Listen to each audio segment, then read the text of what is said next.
Will the next pope be from Africa? A critical analysis of the 2025 Papal Conclave and Africa's rising influence. Welcome to the Bold African Voice, BAV, where Africa speaks with clarity, courage, and conviction. I'm Abdul Karim Kargbo, born and raised in Africa. Today we dive deep into a moment that could redefine history. For centuries, the church looked north for leadership. But today, all eyes are turning south, to a continent alive with faith, resilience, and hope. As the world bids farewell to Pope Francis, a historic question arises. Will the next pope be from Africa? As the Catholic Church prepares for the 2025 Papal Conclave, following the death of Pope Francis on April 21, 2025, the possibility of electing an African pope has garnered significant attention.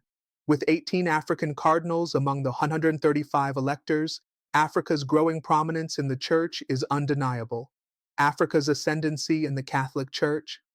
Africa's Catholic population has seen remarkable growth, increasing from 176 million in 2013 to over 281 million in 2023. This surge contrasts with stagnation in other regions, positioning Africa as a vital center for Catholicism's future. Countries like the Democratic Republic of Congo and Nigeria lead in the number of baptized Catholics, with nearly 55 million and 35 million respectively. Prominent African papal contenders. Several African cardinals are considered strong candidates for the papacy. Cardinal Peter Turkson, Ghana, a progressive voice known for advocating human rights and environmental issues. Cardinal Robert Sarah, Guinea, a conservative figure, he has been vocal against progressive reforms within the Church. Cardinal Fridolin Ambongo, DR Congo, combines social justice advocacy with traditional views, making him a unifying figure. The significance of an African pope. Electing an African pope would reflect the Church's demographic shift and acknowledge Africa's growing influence. It would also address historical underrepresentation and bring diverse perspectives to the papacy. Given Africa's challenges and contributions, such a move could rejuvenate the Church's mission globally. Historical context. African influence in the early Church.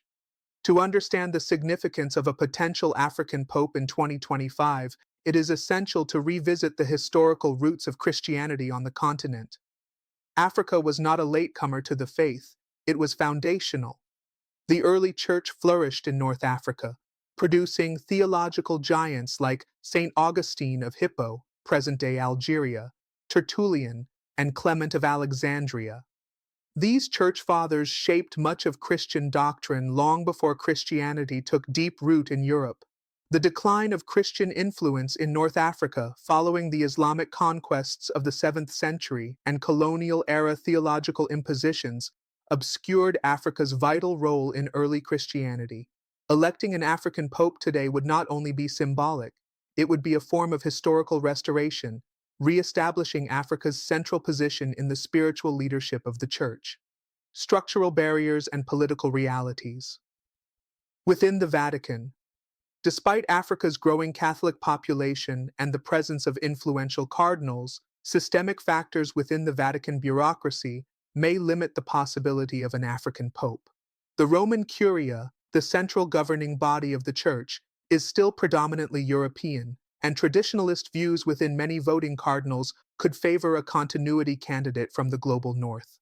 Moreover, some analysts argue that the College of Cardinal Electors, though more geographically diverse than ever, still reflects power dynamics that prioritize doctrinal conservatism and diplomatic pragmatism over global demographic realities. National Catholic Reporter, 2025. This presents a paradox. While Africa may be the future of the Church numerically and spiritually, its voices remain underrepresented in the corridors of ecclesiastical power. Africa, compared to other emerging Catholic regions. From a global comparison standpoint, Africa is not the only region seeing substantial Catholic growth. Latin America still accounts for more than 40% of the world's Catholics, with Brazil alone home to more than 120 million Catholics. Pontifical Yearbook, 2024. Asia, particularly the Philippines and parts of India, is also witnessing a steady rise in Catholic adherence. However, Africa stands apart for the pace and fervency of growth.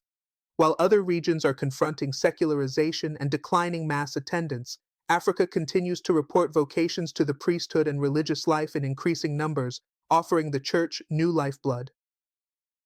Public sentiment and expectations across Africa. In many African nations, the prospect of a black pope is being met with hope, excitement, and renewed engagement with the Church. In Ghana, Guinea, DR Congo, Nigeria, Kenya, and South Africa, churches have held intercessory prayers for wisdom in the papal election, viewing the possibility of an African pope as a beacon of inclusion and divine justice. Social media platforms across the continent have exploded with support for candidates like Cardinal Turkson, who is praised for his global diplomacy, and Cardinal Ambongo, lauded for standing with the poor during the DR Congo's socio-political crisis. Even conservative Cardinal Sarah, despite criticism for his traditionalist views, enjoys strong grassroots support in West Africa. These dynamics hint at a broader psychological and cultural breakthrough, the elevation of African leadership not only in politics or economics, but also in global moral and spiritual spheres. Forward-looking implications. What would an African papacy mean? A future African pope could redefine the Church's priorities. Issues such as economic justice, climate change, especially desertification and displacement, conflict resolution in places like Sudan, Nigeria, and the Sahel, Global South theology and liberation ethics youth engagement in an era of digital disruption would likely take center stage. Africa's lived experience with poverty, resilience, pluralism, and colonial legacy could shape a papacy that is both grounded and visionary. In that sense, an African pope would not only represent a geographic shift, but a spiritual reorientation toward the margins of society, aligning with Pope Francis's own legacy of a church for the poor. Ideological fault lines, progressive versus conservative visions. As the College of Cardinals prepares for the conclave, one of the most defining dynamics is the ideological divide between progressives and conservatives. These differences are not unique to the Vatican, but are deeply reflected in the African candidates themselves, each representing a different theological and pastoral vision for the Church. Cardinal Peter Turkson, seen as a moderate progressive, has long championed climate justice, interfaith dialogue, and equitable economic development. As former president of the now-defunct Dicastery for Promoting Integral Human Development, he was a key voice behind the implementation of Pope Francis's encyclical Laudato Si. Turkson's commitment to global inequality and the environment could place him in the lineage of Francis's reformist vision, but some conservatives may perceive him as too aligned with socio-political activism rather than doctrinal orthodoxy. Cardinal Robert Sarah, by contrast, represents a staunchly traditionalist outlook. As former head of the Congregation for Divine Worship and the Discipline of the Sacraments, Sarah has argued for a return to Latin liturgy and strict interpretations of Catholic doctrine, especially on issues like same-sex marriage, abortion, and gender roles. While his worldview resonates with many African clergy and laity, it may alienate the more reformist European and Latin American cardinals. Nevertheless, his emphasis on spiritual renewal, silence, and obedience to the Church's heritage commands respect in ecclesial circles. Cardinal Fridolin Ambongo, meanwhile, offers a potential bridge. Known for his fierce critique of corruption in the DRC and his defense of ecological integrity in the Congo Basin, Ambongo combines pastoral proximity to the poor with respect for church tradition. His candidacy could serve as a compromise, especially appealing to cardinals seeking both continuity and credibility in the global South. The diversity among these African contenders illustrates that an African pope is not a monolithic concept. The real question is not only where the next pope is from, but what kind of church he envisions leading. Latin America, Asia, and the balance of power. While Africa's case for a pope grows stronger, Latin America and Asia are not to be discounted. Latin America still wields significant influence, both in numbers and history, Pope Francis himself being Argentine. There are prominent Latin American cardinals like Oscar Andrés Rodríguez Maradiaga, Honduras, and Carlos Aguiar Retes, Mexico, though some may be considered too closely tied to Francis to be seen as independent successors. In Asia, figures such as Cardinal Luis Antonio Tagle, Philippines, are also being floated.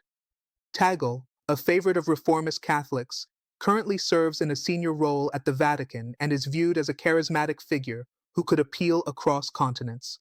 His youth, at 68, and communication skills make him a viable long-term choice, especially as the Church grapples with younger generations drifting from institutional religion. This multi-regional dynamic complicates the notion of an African moment. While the numbers and moral authority favor Africa, politics within the conclave may lead to a consensus candidate from another part of the global south, someone who symbolizes change without threatening the current ecclesial equilibrium. Vatican reform and the role of the next pope. Another central issue in this conclave is the question of curial reform. Pope Francis initiated a significant reorganization of the Roman Curia, aiming to make it more transparent, pastoral, and mission-oriented. However, implementation has been uneven, and resistance from entrenched interests remains. The next pope, whether African or not, will inherit a complex legacy. He will have to navigate tensions between synodality and centralized authority, the fallout from sexual abuse scandals and calls for accountability, the Church's declining influence in secularized Europe and North America, geopolitical crises where the Church is a moral actor, e.g., Ukraine, Palestine, Sahel region. In this context, an African pope would not only be symbolic, but would face real expectations of institutional renewal, credibility rebuilding, and evangelization strategy. The question, then, becomes not just whether the world is ready for an African pope, but whether the Church itself is ready to be led from the periphery. Grassroots Catholic opinion in Africa. Faith meets aspiration across the African continent. The idea of an African pope has stirred a rare blend of spiritual anticipation and geopolitical pride. In countries like Nigeria, Kenya, Côte d'Ivoire, Ghana, and the Democratic Republic of Congo, Catholic communities are not only offering prayers for the conclave, but actively engaging in discussions, online and offline, about the symbolic and practical impact of a papacy that reflects their identity and experience. In Nigeria, where Catholicism is both vibrant and embattled due to security threats from extremist groups like Boko Haram, many see the potential of an African pope as a form of divine justice, an affirmation that the Church hears their cries. In Kenya, youth movements within the Church are organizing virtual prayer sessions, highlighting not only their hopes for representation, but their readiness to be part of a more global and inclusive Church. However, these grassroots movements are not naive. Many African Catholics understand that papal elections are deeply political and often unpredictable. Still, for a continent often on the margins of world affairs, the mere possibility of one of their own, wearing the white cassock of St. Peter, sends a profound message. We are not just the future of the Church, we are its present. Historical precedents, lessons from non-European popes. The Catholic Church has been historically dominated by European leadership, with 217 of the 266 popes to date being Italian. The election of Pope John Paul II in 1978, the first non-Italian pope in over 450 years, marked a seismic shift. Coming from Poland, a nation under communist rule at the time, John Paul II's election was both spiritual and political, emphasizing the Church's role in defending human dignity and opposing tyranny. Similarly, the election of Pope Francis in 2013, an Argentine of Italian descent, was heralded as a sign that the papacy was moving southward. His focus on poverty, humility, and reform has reshaped global perceptions of the Vatican. If an African is elected in 2025, it will continue this trajectory of decentralization, affirming that the Church is not bound by geography or tradition, but open to the winds of the Holy Spirit wherever they may blow.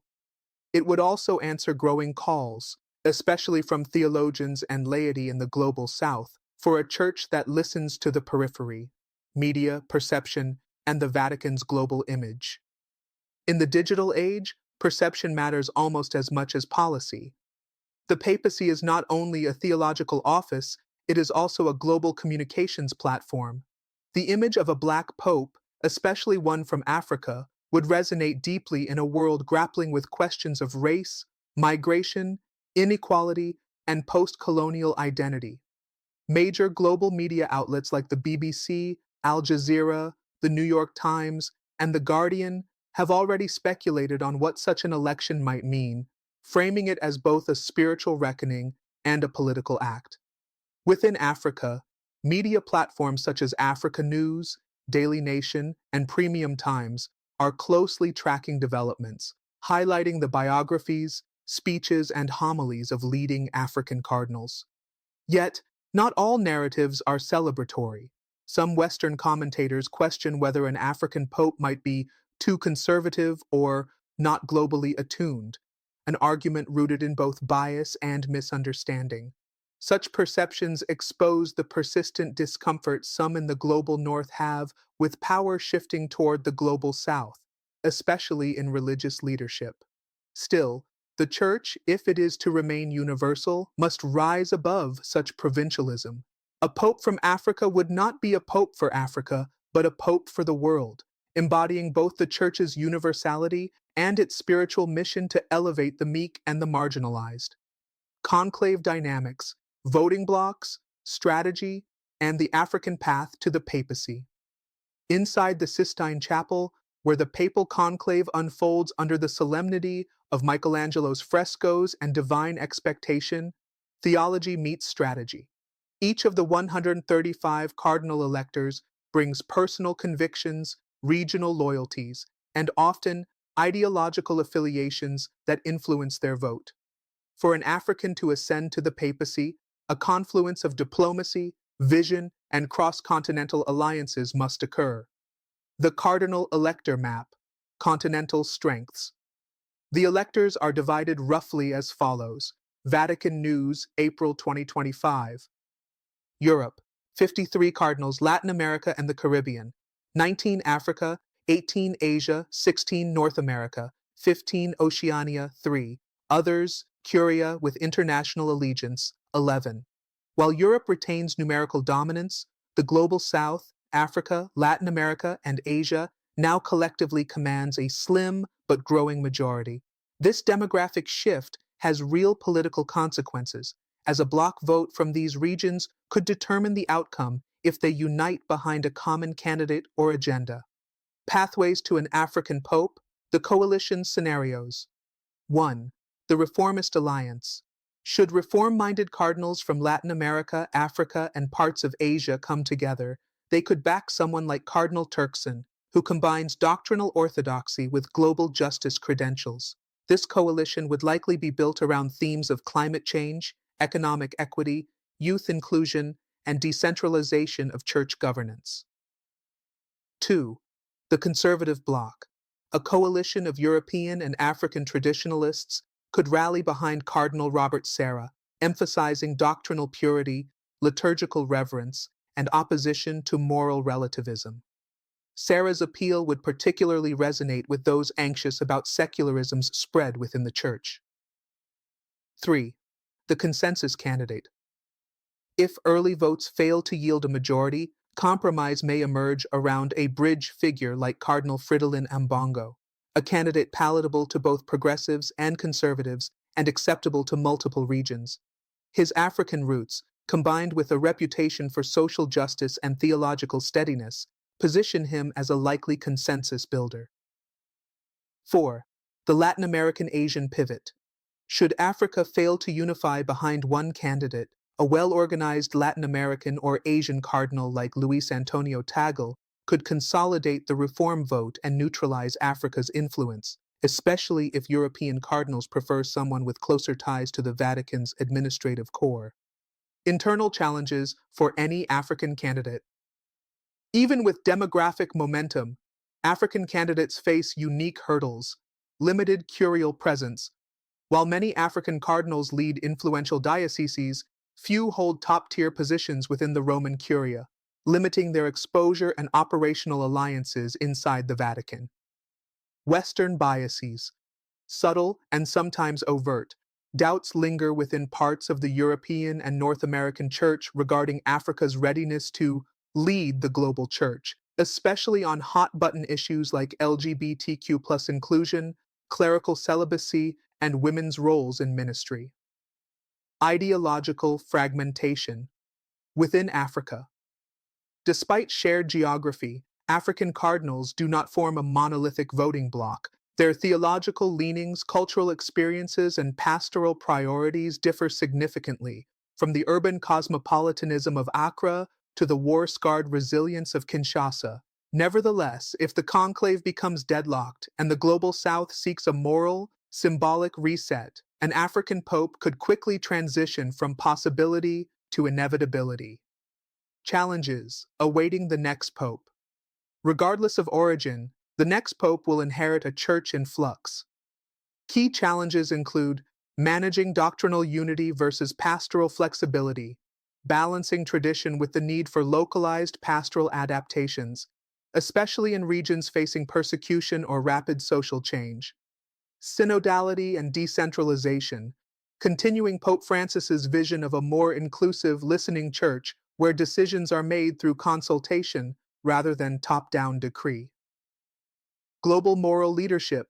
As wars rage, Ukraine, Gaza, Sahel, and climate catastrophes intensify, the world looks to the Church for a moral compass. The next pope must assert the Vatican's voice without partisan entanglements. Restoring trust. Post-scandal, clergy sexual abuse remains a deep wound.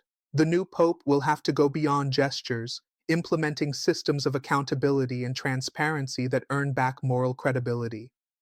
Africa's civil society and youth engagement. A papacy of the people?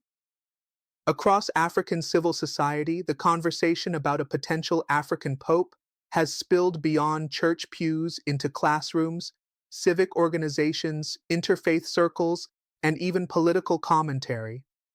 The papacy, once perceived as distant and Rome-centric, is now being imagined as something profoundly connected to local realities: poverty, migration, conflict, and the hopes of a burgeoning youth population. In countries like Uganda, Ethiopia, and Zimbabwe, Catholic youth groups have hosted panel discussions and essay competitions on what an African papacy would mean for the continent. A 2025 digital survey conducted by Pan-African Catholic Voices, a youth-led online platform with members in over 15 countries, showed that 83% of respondents believed an African pope would make the global church more representative.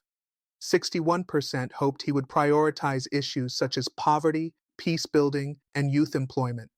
72% viewed such a development as a catalyst for increased participation of African Catholics in global church affairs. These results underscore a hunger not only for representation, but for transformation. For many young Africans, the papacy is not simply a spiritual office, it is a moral pulpit that could galvanize action on justice, dignity, and shared humanity. Interfaith implications, strengthening religious harmony in Africa. An African pope would also carry symbolic weight in the continent's multi-faith environment. In nations where Christians and Muslims coexist, sometimes uneasily, such as Nigeria, Senegal, and Tanzania, the prospect of a pope with local cultural sensibilities could open new doors for dialogue and peace-building.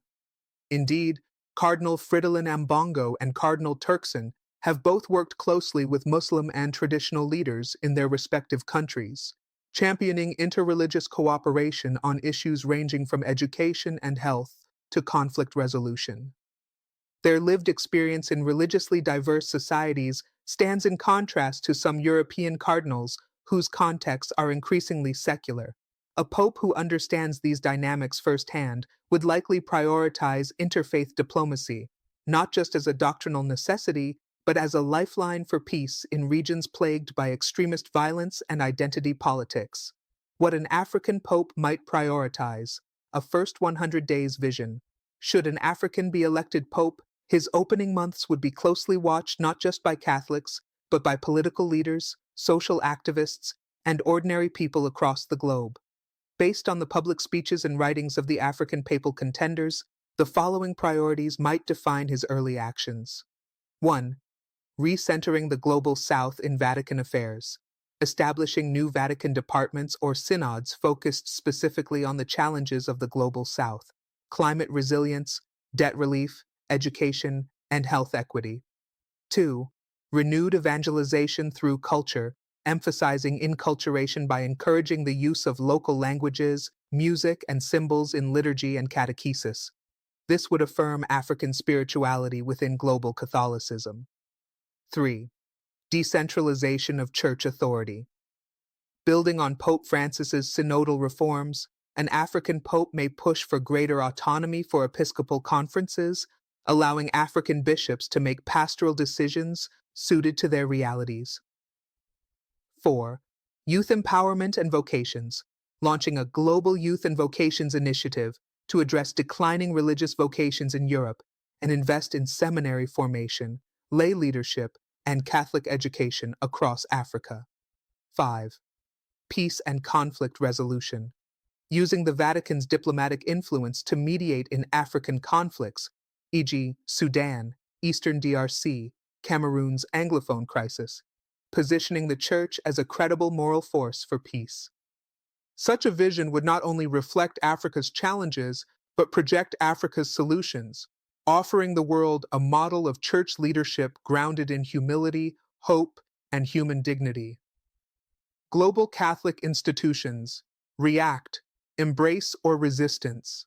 As the world adjusts to the idea of an African pope, Catholic institutions in the global north, particularly seminaries, universities, and religious orders, are engaging in both introspection and recalibration. Institutions such as Boston College's School of Theology and Ministry, Gregorian University in Rome, and Katholieke Universiteit Leuven in Belgium have launched new lecture series exploring the global South and the future of the Church. While some theologians welcome the spiritual renewal that African leadership could bring, others voice concern over doctrinal rigidity, especially on issues such as same-sex marriage, women's ordination, and reproductive rights. This tension illustrates an unavoidable reality. An African pope would be both a unifier and a disruptor. However, many Catholic aid organizations, Caritas Internationalis, Catholic Relief Services, CRS, and KFOD, UK, have expressed optimism. Their deep involvement in African development makes them natural allies for a pope familiar with both the pastoral and structural dimensions of poverty. African leadership in the Vatican could also reframe international aid and missionary activity, not as charity from north to south, but as a mutual partnership of dignity rooted in subsidiarity, local knowledge, and respect. The African diaspora and global influence. The African diaspora, especially in the United States, Canada, the United Kingdom, and France, is already organizing faith dialogues, masses of thanksgiving, and public forums in anticipation of the conclave. In cities like Toronto, London, Houston, and Paris, African-led parishes have become spiritual and cultural lifelines for growing immigrant communities. A pope from Africa would invigorate these communities, validating their cultural expressions of Catholicism and giving them a stronger voice in shaping church policies in their adopted countries. It would also signal to younger generations that faith, leadership, and African identity are not mutually exclusive. In turn, these diaspora communities could serve as powerful bridges, helping African Catholicism dialogue with the secular West and navigate the minefields of modernity with both conviction and compassion. Advice to African leaders: seize the moment, reflect the mission. As Africa stands on the cusp of possibly offering the next pope to the world, this moment presents not only a spiritual milestone, but also a call for political and moral reflection. African political leaders, often criticized for corruption, tribalism, or democratic backsliding, should take a lesson from this renewed global respect for African integrity within the Church. If the world can embrace African moral leadership in the person of a pope, then African heads of state must invest in education, especially for girls and youth, to mirror the Church's commitment to holistic human development, combat corruption with the same zeal that African cardinals show in defending moral truth, foster religious tolerance and civic peace, showing the world that Africa can be both devout and democratic, elevate servant leadership, where public office reflects duty, not dynasty. The potential rise of an African pope offers a profound symbol to all Africans, Christian or not, that their values, voices, and visions matter on the global stage. African leaders must now live up to that symbolism with policies that uplift their people and reflect the ethical leadership that the world is beginning to associate with Africa's spiritual sons. Summary of key messages. Africa is no longer a mission field. It is a missionary force within global Catholicism, with a rapidly growing population and increasing representation among cardinal electors. Cardinals Peter Turkson, Robert Serra, and Fridolin Ambongo each embody different theological visions but share deep African roots that could reshape the papacy. An African pope would be both a spiritual and geopolitical milestone, recentering the Church's global priorities around justice, dignity, and lived faith. The conclave's dynamics are complex, but Africa's path to the papacy is now firmly within reach, if supported by strategic coalitions and moral clarity. African civil society, youth, and diaspora communities are mobilized, inspired, and ready to support this transformative shift in Catholic history. The rest of the world is watching, and African leadership, both spiritual and political, must rise to meet this historic opportunity with integrity, humility, and vision. The question now is not whether the Church is ready for an African pope, but whether the world is ready for the light Africa has always carried to shine from the highest balcony of St. Peter's Basilica. Thank you for watching The Bold African Voice, BAV. Africa is no longer the footnote of faith, it is the future of it. Whether or not the next pope wears the face of Africa, the world must now recognize the power, wisdom, and dignity this continent brings to the Church and beyond.